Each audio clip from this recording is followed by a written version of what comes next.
Hola, ¿cómo les va? Bien, bueno, nos volvemos a encontrar. Les recuerdo mi nombre, Camila Bejanano Petersen. Nos estamos encontrando en la clase número 1, en la primer clase de la materia -3 de la carrera de Artes Audiovisuales de la Facultad de Artes de la Universidad Nacional de La Plata. Bueno, entonces, esta clase entonces tiene como objetivo principal introducir en la perspectiva que como cátedra nos estamos planteando al momento de pensar esta tarea que ustedes van a llevar adelante a lo largo del año. Un campo de problemas que introduce el texto Universos del Diálogo. Ese texto es un texto de mi autoría en el que justamente lo que intenté fue reconocer y sistematizar las principales posiciones existentes en el campo de la enseñanza del guión cuando se La plantea la pregunta es, problemática ¿y de si la los cambios audiovisual son del lenguaje y necesarios? la bibliografía? ¿Qué lo justifica? ¿Cómo argumentan esos cambios? ¿En función de qué se realizan? Y es allí donde empiezan las diferencias. Muy bien, ¿vieron los ejemplos? ¿Leyeron el poema? Imagino que sí. Miren aquí quién está. ¿Quién les parece que es? Les cuento.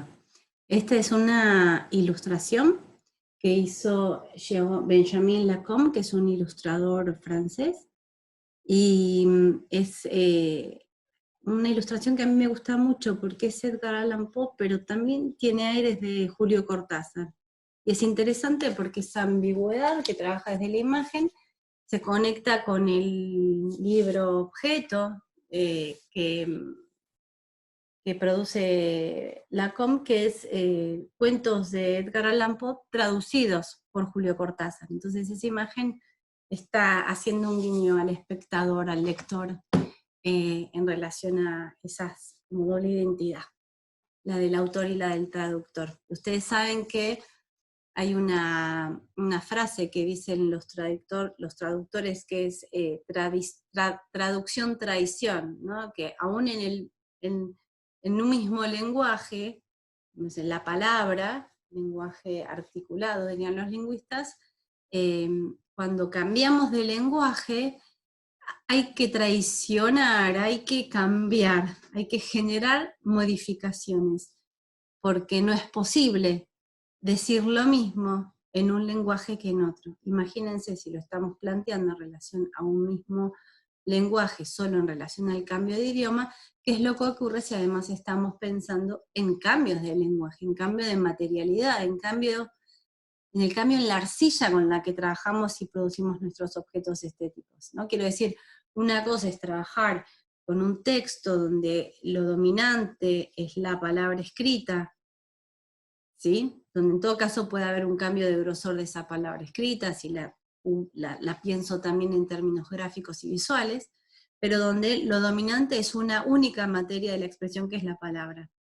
Con respecto al lenguaje audiovisual, que se caracteriza justamente por la polifonía, por múltiples materias de la expresión, vemos la palabra que puede ser escrita, que se vea en la pantalla, o dicha, es decir, desde el sonido, tenemos imagen fija,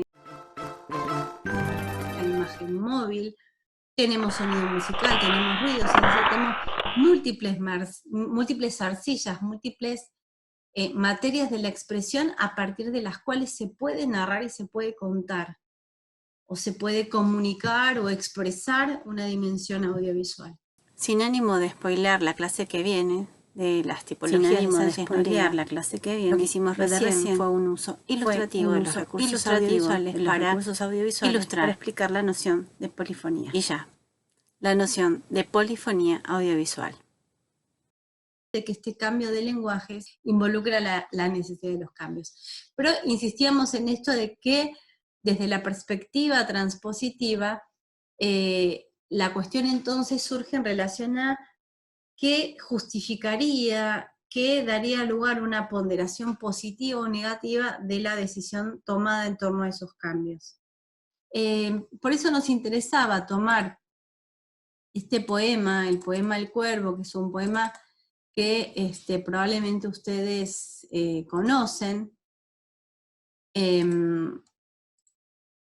que se conecta con un momento de la literatura, el romanticismo gótico. Edgar Allan Poe, que es un personaje que quizás ustedes han leído, quizás no, pero que seguramente conocen el poema El Cuervo, y posiblemente lo conozcan no por haber leído el poema, sino por haber visto esa versión de Los Simpsons. A mí me interesaba porque ustedes tienen acá justamente algo de ese problema que tiene que ver con la traducción traición. Vamos a mantener por un momento esta palabra traición, después la vamos a intentar desarmar también. Y fíjense que en las versiones que les ofrecíamos, de esas versiones que tenemos disponibles online, donde lo que aparecen son como distintas modulaciones en relación al poema, que si yo tenemos esta de Christopher Lee. The Raven. Once upon a midnight dreary, while I pondered weak and weary over many a quaint and curious volume of forgotten lore, while I nodded nearly... Sí, que si nosotros la escuchamos, vamos a ver que hay un juego en el decir donde se pone por ahí más el acento en la cuestión expresiva, narrativa, que en ciertos juegos poéticos vinculados, por ejemplo, a la rima y a la repetición, que sí se ponen más de manifiesto en esta otra versión que es la de James Earl Jones. Once upon a midnight dreary, while I pondered weak and weary over many a quaint and curious volume of forgotten lore. Fíjense que en este caso, el final de las frases, que coincide con el final del verso en el poema, se sostiene y se acentúa, en tanto que en la versión que hace Christopher Lee, sobre el final incluso suele bajar el volumen, hacer como unas pausas, y ahí hay como lo que nosotros podríamos pensar como distintas interpretaciones de este poema, que se transponen, decimos con cierto grado de audiovisualidad, porque hay imagen que acompaña, pero donde el peso está puesto en esos modos del decir. ¿No? Desde una perspectiva adaptativa diríamos, bueno, ¿cuál es más fiel al el espíritu, a la esencia del poema El Cuervo? ¿Cuál? Y en realidad es una mala pregunta. Es una mala pregunta porque en todo caso, la única respuesta es ¿cuál coincide más con mi perspectiva de la lectura del poema o con una lectura legitimada socialmente? ¿Sí? Vamos a ubicar además en este sentido un aspecto muy atractivo, en relación al poema El Cuervo, que es un poema construido con una minuciosidad y una maquinaria, vamos a decir, enormemente compleja y sofisticada, donde cada palabra tiene su peso, tiene su espesor y está puesta en función de la duración, los sonidos y los ecos que genera con respecto a otras palabras que están puestas en el poema. ¿Sí? Fíjense, vamos a tomar como ejemplo lo que ocurre con los finales de estas estrofas, ¿no? Donde tenemos, esto es, dije musitando un visitante, tocando quedo a la puerta de mi cuarto. Eso es todo y nada más. Luego, la segunda estrofa, dolor por la pérdida de Leonora, la única, virgen radiante, Leonora por los ángeles llamada, aquí, ya sin nombre, para siempre. Ahí hay un efecto de cierre en relación a lo rítmico y a lo sonoro. Pero luego este juego de nunca más, nada más, se vuelve a repetir en las siguientes estrofas, y entonces abrí la puerta, oscuridad y nada más. Lo pronunció en un susurro y el eco lo devolvió en un murmullo, Leonora, apenas eso y nada más. La posibilidad, fíjense, esta posibilidad de el efecto rítmico que tiene que ver con digamos, uno piensa en la rima y piensa en homofonía, en un sonido semejante, pero la homofonía es el resultado de una cadencia, de un ritmo, Al traducirlo, este poema fue traducido justamente por Julio Cortázar, y hay un trabajo que tiene que ver con intentar recuperar esa dimensión rítmica, pero no puede hacerlo a la manera en la que Edgar Allan Poe lo hace en inglés, ¿sí?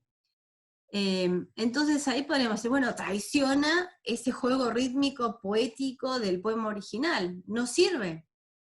No, es una posibilidad, es un diálogo posible con la propuesta construida en el poema, donde si ustedes atienden a un juego poético que también podemos decir que se transforma, alguno dirá que se pierde, que tiene que ver con el nombre de la amada, ¿sí? La amada, esta amada que ha muerto y que este hombre que no se describe, ustedes se dieron cuenta que no se describe, yo les pregunto cómo lo imaginan, seguramente cada una o uno de ustedes me va a decir una descripción diferente, aunque quizás coincide en cierta imagen que tenemos en la cultura con respecto a la representación de Edgar Allan Poe, ¿no? Pero no hay una descripción de ese hombre. Es joven, es viejo, tiene el pelo oscuro, no tiene pelo, es pelado, es canoso. No hay una descripción. O sea que fíjense que ahí, cuando nosotros lo pensamos en términos del paso a la obra audiovisual, ya tenemos una necesidad de decidir qué caracterización va a tener ese personaje en relación a su visualización en la pantalla. ¿Sí? Fíjense, ahí ya tenemos que tomar decisiones. Entonces, por ahí alguien va a decir, no, traiciona la obra fuente, porque en realidad tiene que ser una persona de entrada en años, con canas, con un cuerpo delgado, frágil, y alguien piense, no, y va a coincidir, va a tener que ver con la lectura, digo, individual y también social, que se hace sobre esas piezas, esos textos, esas obras. Digamos, si recupero esto que decía antes con respecto a Leonora. Leonora es el nombre de la amada. En inglés no es Leonora, sino Leonor, ¿no? Y hay un juego entre Eleanor y Nevermore, de modo que en principio parece decir el nombre de la amada, pero una vez que ingresa el cuervo a la escena y el cuervo dice Nevermore, en realidad se va generando un juego digamos, de ecos, de resonancias poéticas por las cuales el nombre de la amada y esta idea del nevermore asociado a la muerte, al nunca más, va a empezar a funcionar y a densificar, vamos a decir, generar otras capas de sentido al nombre de Leonora. Esto en la traducción al español se pierde o se transforma, ¿sí? Y tenemos ahí una zona que es entonces siempre de tensiones, de incomodidades, que tiene que ver con los cambios, que van a ocurrir tanto de un mismo lenguaje a otro cuando cambiamos de idioma, pero que se hace muy pronunciado cuando hablamos del cambio de lenguaje, cuando nuestras arcillas son diferentes. Y se hace muy evidente la cuestión esta de los cambios cuando nosotros, por ejemplo, pensamos en lo que hicieron los Simpson. ¿Qué es lo que hacen los Simpson? Recuperan el mundo del poema del cuervo, lo ponen en el contexto con otros textos. ¿Cuáles son esos otros textos? Los Simpson, la noche de Halloween, y esta situación cuando claramente hay un cambio, por ejemplo, de clave, de tono, si quieren, lo vamos a decir de esa manera más o menos laxa, de tono. Cambiamos de un tono serio, vinculado a la tragedia en términos de Aristóteles, a la comedia, a un tono que tiene que ver con la parodia. Fíjense acá donde nos estamos deteniendo, ¿no? En esto de cabizbajo, casi dormido, ¿no? Sobre un libro de olvidada ciencia. Y en el libro lo dice Forgotten Lore, ¿no? Como olvidada ciencia. Y ahí está. En este caso, el capítulo de Los Simpsons está jugando con una dificultad transpositiva, que es cómo construyo audiovisualmente ese concepto de olvidada ciencia. Eso que literariamente puedo construir con un sustantivo y un adjetivo, y que en este caso, en el caso audiovisual, involucra otro tipo de decisiones, salvo, en este caso, este libro diciendo Olvidada Ciencia, también podría decir el personaje diciendo, y este libro de Olvidada Ciencia, o podríamos construirlo, esta idea de lo olvidado y ciencia, en torno a decisiones de arte, por ejemplo, vincular esta idea de lo olvidado con algo que tiene que ver con el tiempo, por las características del libro, por polvo en la superficie del libro, por una tipografía, por una textura de la hoja, por una manera de puesta en escena de ese objeto, por una música que acompaña, es decir, por un montón de decisiones que involucran una proyección audiovisual del universo literario. Entonces, fíjense, tenemos esta cuestión de los cambios que son constitutivos de esta relación entre lenguajes a partir de una obra. Después tenemos la necesidad de pensar esos cambios no solo son necesarios, esto que dicen tanto Linda Seeger como Benoit, que no se puede hacer una adaptación o una transposición sin establecer cambios, sino que también lo que vamos a pensar es que esos cambios no los podemos pensar, no los podemos hacer en función de una supuesta esencia que no sabemos dónde está, y que no depende que si nosotros pensáramos que depende de una lectura de alguien, estamos restringiendo, estamos generando una restricción, estamos generando una restricción absurda en relación a todas las cosas que podríamos hacer y decir, ¿sí? Entonces, vamos a ir cerrando esta clase, ubicando entonces que tenemos cambios que se van a dar, ¿no? En la relación que establecemos entre la obra fuente y el guión, y que de acuerdo a cómo pensamos esa relación, si la pensamos en términos de una exigencia de adecuación a una esencia, a un espíritu, tenemos un tipo de trabajo que tiene que ver con la perspectiva adaptativa, y si la pensamos en términos de construcción de una lectura, de una interpretación, de un proyecto apropiativo, nos empezamos a parar del lado de la propuesta transpositiva. Y vamos a complejizar entonces también esta cuestión de los cambios. Los cambios son necesarios, y después lo vamos a ver con Benoit, con este autor que les mostrábamos antes. Los cambios son necesarios, ¿por qué? Primero porque hay un cambio de lenguaje. Nosotros partimos de un cuento, tiene que ver con el lenguaje, ¿no? El lenguaje literario, y lo vamos a transponer al guión. Que el guión tampoco es lo audiovisual, es palabra escrita que emula audiovisualidad, ¿verdad? Entonces fíjense que en realidad nosotros del cuento al film vamos a tener como dos movimientos transpositivos. Del cuento al guión y del guión a la película. Nosotros vamos a estar en ese universo que es el del guión. Luego tenemos otro nivel de cambios que tiene que ver con la propuesta estética. Ustedes saben que existe en el campo audiovisual, vamos a acotar estas dos tradiciones estéticas, aunque después vamos a ver que podemos abrir el juego a otras, por lo menos dos grandes tradiciones, que son la tradición de la narratividad fuerte y la narratividad debilitada, o la narración clásica y la narración moderna de acuerdo a los autores. Lo que ocurre con los proyectos, digamos, con la perspectiva adaptativa, es que suele pensar específicamente en términos de guiones clásicos. Entonces, desde esa perspectiva nos va a decir una autora como Linda Seeger que no se puede hacer una adaptación de Las babas del diablo. Efectivamente, podemos decir que no, desde una perspectiva adaptativa, no, porque está pensando en guiones de narratividad fuerte que apunten a un público masivo, y donde también en Linda Seeger se pone en juego la idea de un éxito comercial, como garantía de la calidad de la obra, ¿sí? En tanto que la perspectiva transpositiva nos permite pensar tanto en proyectos de narratividad clásica como de narratividad moderna. Eso para nosotros, nosotras y nosotros, es importantísimo en el espacio de esta cátedra, y de un laburo en el espacio de una universidad, de una facultad, de una carrera que apunta a propiciar la diversidad y no la homogeneización de las voces.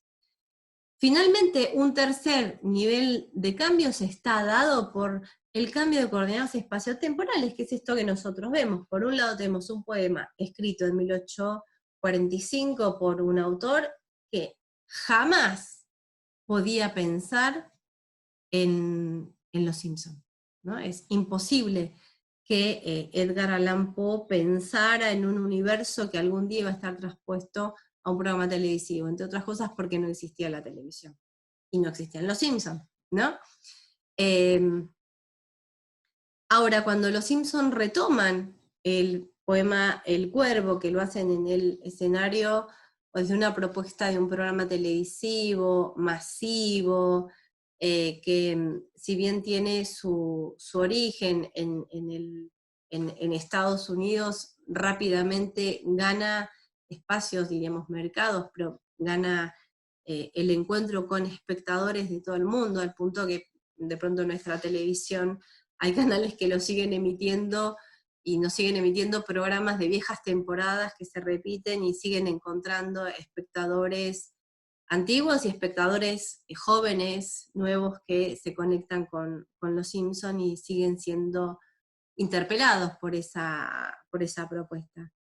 Y fíjense cómo esto que ocurre al comienzo, que es que Lisa explicita de qué se trata ese poema, que es un poema de Edgar Allan Poe, en qué momento fue escrito, es una manera de restituir esa información que el espectador necesita conocer, en el caso de que no conozca a Edgar Allan Poe, para poder poner en contexto con otros textos a esa obra, ¿sí? Entonces, estos cambios de lenguaje, de propuesta estética, también vamos a decir de tono o de género, y estos cambios en las coordenadas espacio-temporales son las que determinan la complejidad de los cambios que se pone en juego cuando nosotros estamos pensando el paso de una obra literaria a una obra audiovisual.